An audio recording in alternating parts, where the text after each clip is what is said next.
So Charge Blade pretty unfairly gets a bad rap as being overly complicated and difficult, and no noob should never touch it and wait until they have hundreds of hours into Monster Hunter before even thinking about picking it up. Well, that's not the most accurate thing, especially with some of the changes that have come around in Wilds.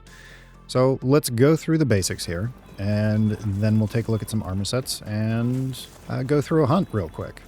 First and foremost, if you look at the top left of the screen here, you see a few different meters directly underneath your sharpness. One is the charge for your sword, another is the charge for your shield, the charge for Savage Axe, as well as your files. So you charge your files by attacking the monster.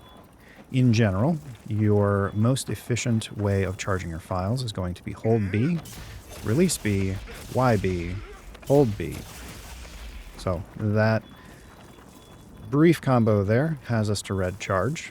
Because of my decorations, that's going to take me directly into overcharged files. And until you get that one, that will only fully charge all of your files. Both are fine, just quality of life and preference thing. So of note on that combo we just did, that is a timed hold. So you want to hold it until your character flashes and then release. If you release too soon, you will only do one swing, which gives you less charge, less damage, and sadness. So now that our files are charged, we have a couple different options to empower our shield. New in Wilds is you hit right trigger in B and hold B, which charges it directly like that. It's a little bit odd of an animation, I feel, but there are people who like it, and the simplicity of the controls is nice. For the sake of illustration here, let's recharge our files.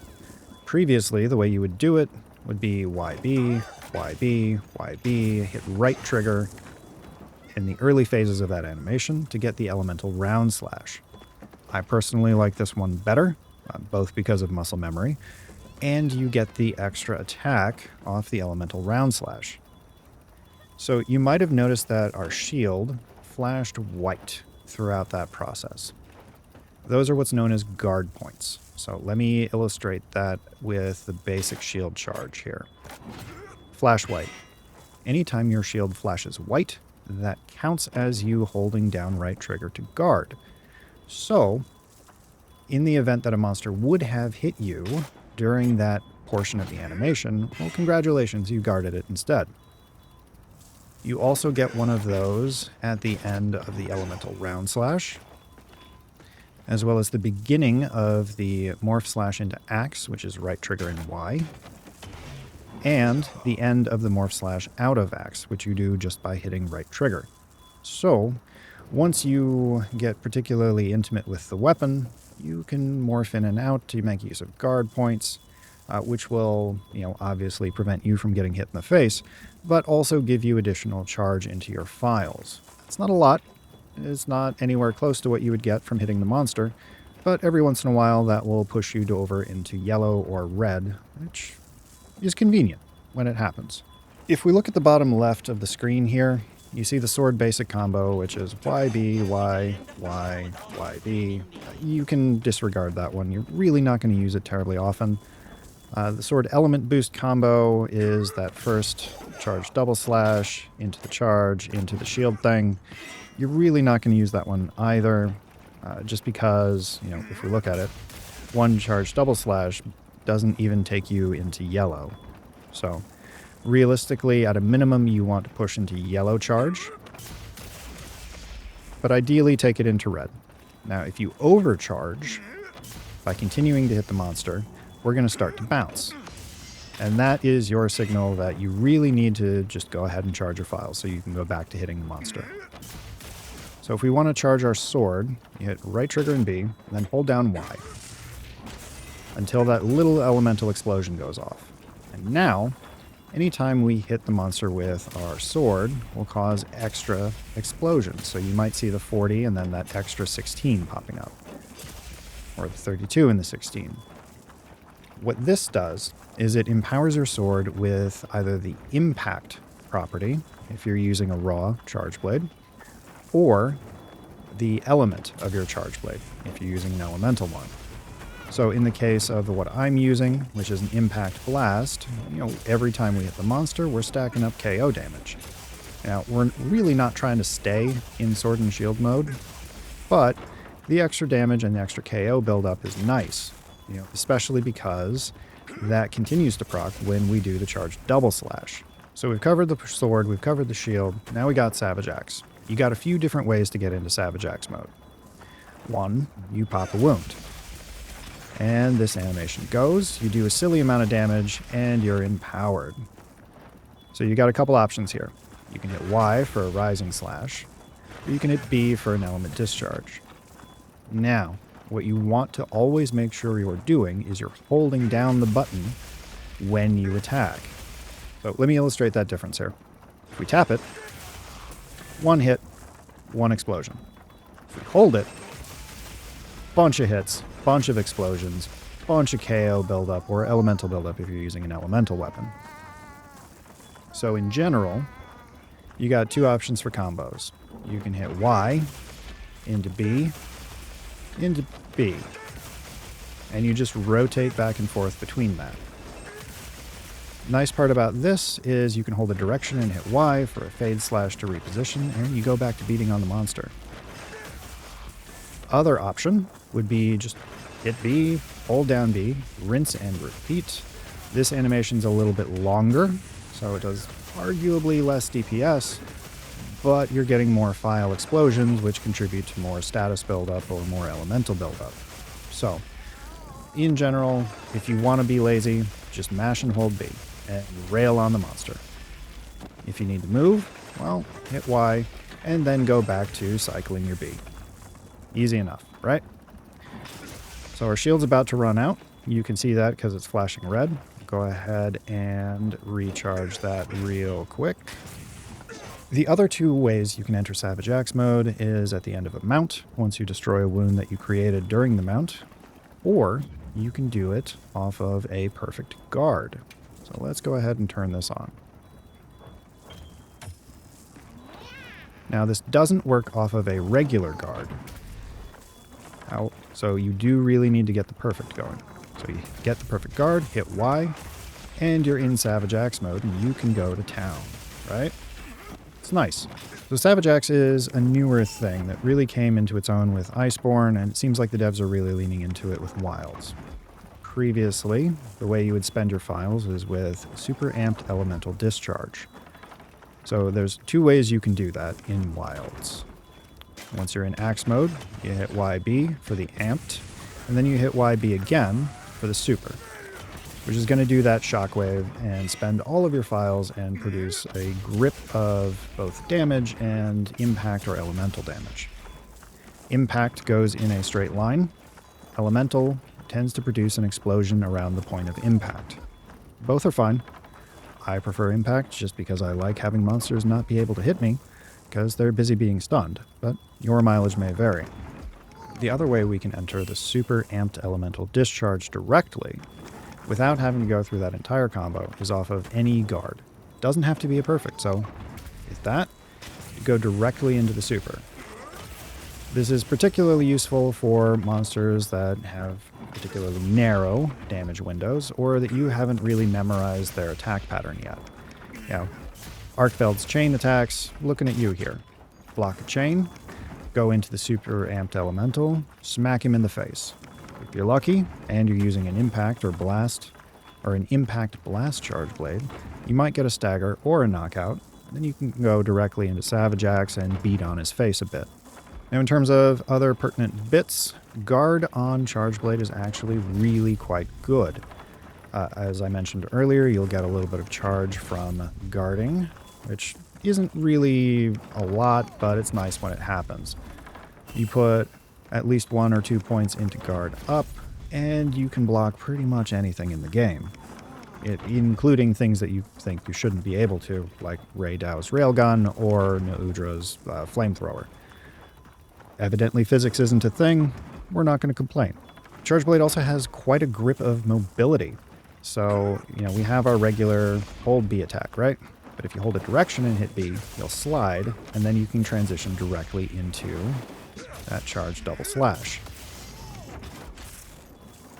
So monster moves around, you're in focus mode, you just whoop, around you go, and you go right back to charging your files. Again, you should be aiming to spend as little time in Sword and Shield mode as possible, unless you're really just leaning into the Super Amped Elemental Discharge playstyle, which is fine. It's viable, it's just not as great these days. So let's go ahead and take a look at some weapons and armor sets here. So working your way through low rank, I would really recommend just sticking with Impact, because if you're new to the game, you could probably benefit from the monster not actively trying to hit you all the time. The Hope's fine. Other standouts here would be the Chatacabra tree. You're going to get points like Artillery and Guard, which are nice, just because this increases the damage off of your Charge Blade explosions or Super Amped Elemental Discharge. Guard is nice, as I mentioned earlier, stronger guard, more things you can block. Let's see, Bone is also Impact, but Load Shells is quite nice as you work your way up. That is the talent I was talking about earlier that lets me go directly from empty into overcharged by getting into red charge on my files. Great quality of life. Now, as you get into high tier, or high rank, realistically, all of your elemental are kind of lackluster when you compare them with the Ardian.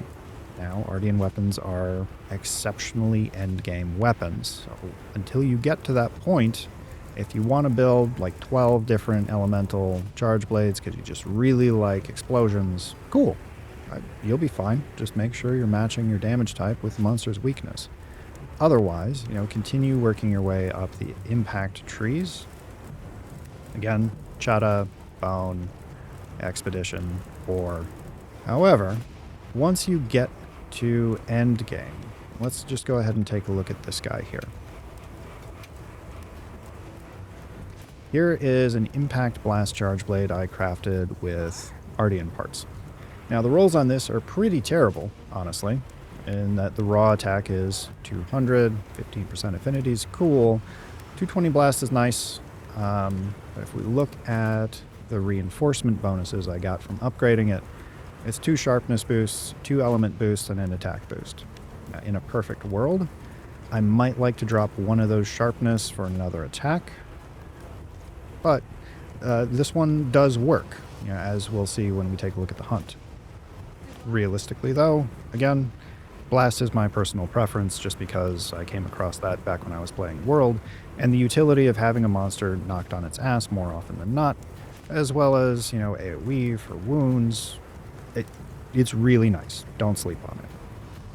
So, looking at armor, once you get into high rank, it's pretty hard to go wrong with your 4-piece of Guardian Arkfeld, just so you can get the 4-piece Decimator, because healing off of popping wounds is quite nice. It'll save you potions, and you basically don't have to pay attention to your health bar, except for dealing with one-shots. For legs, you really have the option of either the Rathalos Greaves. Let me pull those up here for a slightly larger evade window, if you want that comfort. I also particularly like the Butterfly Legs for 2 points of recovery up, 1 point of constitution, and 1 point of evade window. Between the two, both are fine. If you want more deco slots, go with Rathalos. If you really want the recovery up, go with Butterfly. Recovery up plus Decimator basically lets you heal almost your entire health bar for popping a wound. It's nutty. Now, in terms of decorations, I have pretty terrible luck with decos. What we're running is Razor Sharp, Magazine Expert, and Artillery Jewel. Some Maximum Might. And the rest of these are either Part Breaker to get extra weapon parts or monster parts and cause some staggers. So again, if it can stagger the thing, I'm leaning into that. And the rest of these are pretty garbage tier 1s just to plug some gaps or deal with some quality of life things that annoy me. If you're going to play in multiplayer, maybe swap out one of these tier 1s for shockproof so you're not flinching your enemies or you're not getting flinched by the random longsword user who insists on flinging his flagpole everywhere in the zip code. For Talisman, I'm a fan of the Divine Blessing one. I mean, sure, you could pump more damage with a different one. But again, if the point of the set is to be comfy, one piece of armor to get 3 points of Divine Blessing, it's nice. You know, depending upon your deco sets or slots in your armor, you might be able to slot 3 Divine Blessing 1s instead, and then use something like the Chain Blade to get extra points of flair. But in terms of the total skill set here, which you can see on the right, this is still comfy. I still produce plenty of wounds, and I don't have any negative resistances, which is nice. Now, is this going to be the most effective delete entire planets like DPS build? No. Is this the kind of thing you can play at the end of the day without having to try hard and pay attention to every frame of every animation, and you just want to feel like a ridiculous monster as you delete monsters and stagger them into infinity? Yeah.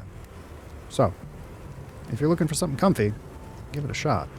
Yeah, for the sake of illustration here, why don't we go beat up on a Guardian Deshagama. Now, if you've been hanging around my streams at all, you know that Deshagama and I really don't get along, at least with Greatsword. Chargeblade, however, is an entirely different beast. So, let's see if we can do this live, yeah? So generally, to start off the fights, I like to pop the Ghillie Mantle first, just for the easy sneak attack. Put away our weapon, call our Sacred, wait for the roar, jump, hit the right trigger, call the Sacred back. We're just going to start off the fight with a mount so we can get our Savage Axe buff. And use right bumper instead of Y, because every time you swipe against the monster, it's also going to charge your files, which saves you a little bit of time and effort on the back end. Pop some wounds. Bloop, bloop. And we'll come back. Pop the one on his back just because it's a little bit harder to get to than the other one. Come down. Charge our files. Charge our shield. Recharge our files. And now we can get to Blenderizing. So, I'm just going to hit him. Make use of this wound real quick for an initial stagger. Of course, I forget that when you pop a wound on Deshagama, he decides to smack you in the face. So, we'll just get back to mashing B and see how this goes. Once again, we're holding down B as we hit the monster, just to get the extra file explosions. And you can see he's already not having a great day. And at this point, it's basically just maintaining your buffs. So, every once in a while, pop a wound to refresh your Savage Axe. When you run out of files, go back and recharge those. Rinse and repeat. And you basically just introduce Mr. Deshagama to Mr. Deshagama's no good, very bad, awful day. So, our files are about to run out. We'll go ahead and recharge those real quick. Go back into Savage Axe. Probably get hit in the face right here. But it's fine, because the build we've put together basically lets you ignore all damage except for one-shots. Let's go ahead and just finish off this weird pug bear thing. And we're just popping wounds, creating wounds, and that's going to give you rips of monster parts. Hey, look, he's trying to run away. He can't, because we're popping wounds and staggering him. Now we're probably going to get some blast procs. Maybe we'll get lucky and get some extra KO. Who knows? But really, I'm just pointing in the direction and holding down B every time I swing.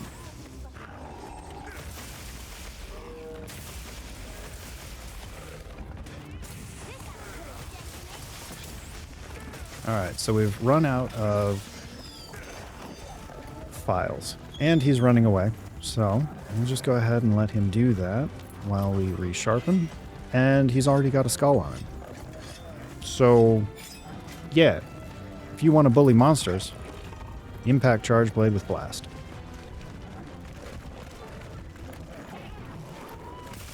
Okay.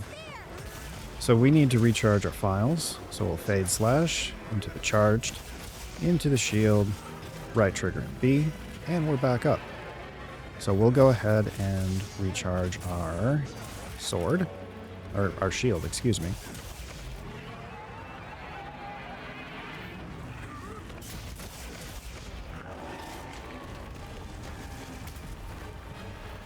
And with 1 or 2 points of guard, you can really just ignore most monsters' attacks.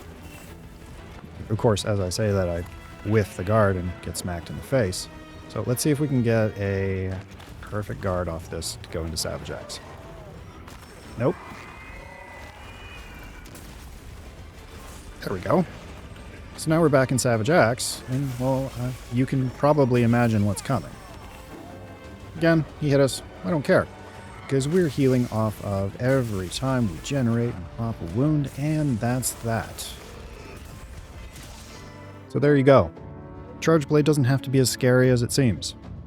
Charge your shield, pop your Savage Axe, charge your files, Blender Eyes. For extra credit, work in perfect guards to go directly into Savage Axe without relying on wounds, or use those perfect guards to dump a super amped elemental discharge into the monster's dome. Really want to try hard, go ahead and charge up your sword. Not necessary though. Think of it like extra credit. Anyhow, I've been Bald Squid. I'll see you next time.